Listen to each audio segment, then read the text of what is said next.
কোমর ব্যথায় ফিজিওথেরাপি একটি কার্যকরী চিকিৎসা পদ্ধতি।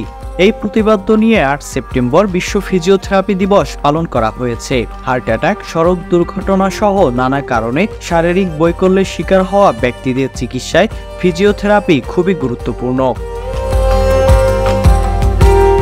এসিটিভিকে দেয়া এক সাক্ষাৎকারে ফিজিওথেরাপির কার্যকারিতা ও গুরুত্ব তুলে ধরেন বাংলাদেশ ফিজিওথেরাপি অ্যাসোসিয়েশনের সাবেক সভাপতি ডাক্তার এস চক্রবর্তী। কোমর ব্যথায় ফিজিওথেরাপি চিকিৎসা অগ্রগামী, মানে ফিজিওথেরাপি একমাত্র কোমর ব্যথা চিকিৎসা সবচেয়ে সুন্দর সিস্টেম। এটা নিয়ে এবার আমরা কিন্তু সারাদিন ব্যাপী বিভিন্ন জায়গায় আমরা বিনামূল্যে রোগী দেখছি। আমাদের বাংলাদেশ ফিজিওথেরাপি অ্যাসোসিয়েশন ঢাকা বিশ্ববিদ্যালয়ে এবং ঢাকা কলেজ অফ ফিজিওথেরাপিতে সকাল থেকে আমরা সারাদিন ব্যাপী বিনামূল্যে গরিব রোগীদের মধ্যে চিকিৎসা প্রদান করে আসছি।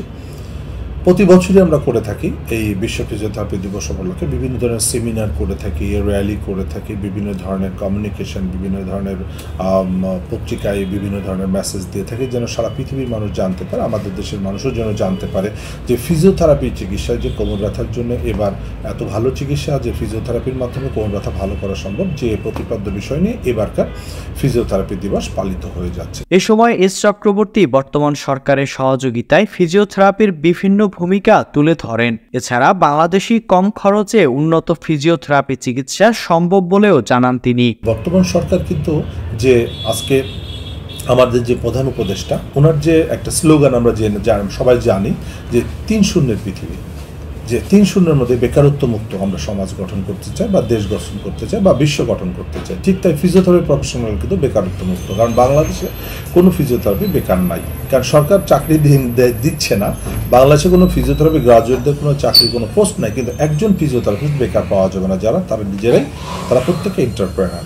এবং যেটা হলো যে দারিদ্র্যমুক্ত সমাজ বা দেশ গঠন করতে চাই, ২য় যেটাকে বলা হচ্ছে। তো দারিদ্র্যমুক্ত কোনো ফিজিওথেরাপি প্রফেশনালসরা দারিদ্র না, ফিজিওথেরাপি প্রফেশনালদের কোনো দারিদ্রতা নাই। ৩য় হচ্ছে কার্বন নিঃসরণ করি না আমরা, ফিজিওথেরাপি প্রফেশনালে কোনো কার্বন নিঃসরণ করা হয় না, এমনকি পরিবেশ দূষণ করা হয় না। সত্যি ৩-০ পৃথিবী যেটা গড়ার জন্য ফিজিওথেরাপি প্রফেশনালস কিন্তু প্রত্যয় ব্যক্ত করে তারা এই সরকারকে সমর্থন জানিয়েছে যেন আমরা ৩-০ পৃথিবী গড়ার জন্য আমরা অঙ্গীকার করত। ফিজিওথেরাপি ডাক্তারদের জাতীয় স্বীকৃতি ও প্রতিটি মেডিকেল কলেজে আলাদা ফিজিওথেরাপি বিভাগ চালু করার দাবি জানিয়েছে ডক্টর এস চক্রবর্তী। চাকরি না নিয়ে তারা চাকরি দিয়ে আসছে। ইরন আহমেদ, এসিটিভি, ঢাকা। আমাদের